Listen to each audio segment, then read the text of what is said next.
It has been 1 year since the Red Line buses first went into service on the streets of Indianapolis. The 2019 debut was met with buses packed with curious Hoosiers wanting to be part of the new rapid transit line's maiden voyage. Well, the year ahead had both overcrowded buses and eventually near empty buses due to COVID-19. WRTV's Cameron Riddle caught a bus with IndyGo President and CEO Inez Evans, looking back at the last year and ahead to the future. What a year.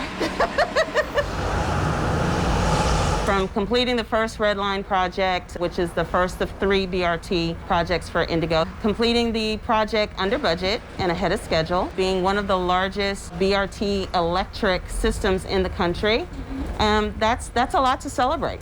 Like any project, some things work out better than planned, while others fall short of expectations.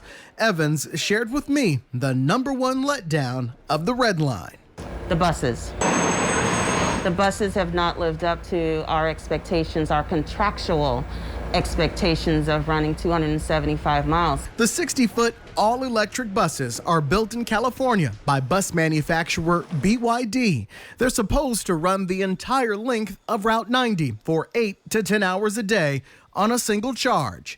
Evans says during extreme weather like freezing temperatures in the winter or 90 degrees in the dog days of summer, some of the buses are only running 120 to 130 miles on a charge. Evans says in some cases that only amounts to 3 hours of service. The 275 that they had reached, or close to 275 in other places, have been in areas like California, Arizona. Those climate conditions are totally different than Indianapolis. The federal grant, which in large part pays for the Red Line, requires all electric vehicles, or IndyGo could lose out on millions of dollars from the federal government.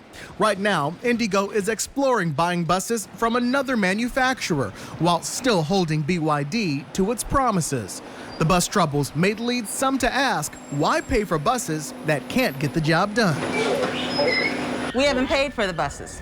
And until they meet the contractual obligation or come up with a solution that we will accept, we're not paying for them. To make up for the shortfall, BYD is picking up the tab for en-route charging stations along the red and purple lines. It's part of several lessons learned from year one. Still ahead on WRTV, it's the journey of improvement. While the Red Line has hit some bumps, traffic bollards, and snags on rubber medians, the Red Line is spurring plenty of success, including economic growth, laying the groundwork for the purple and blue lines, and is creating more jobs in central Indiana. More on that tonight at 11 on WRTV. In Indianapolis, I'm Cameron Riddle, WRTV.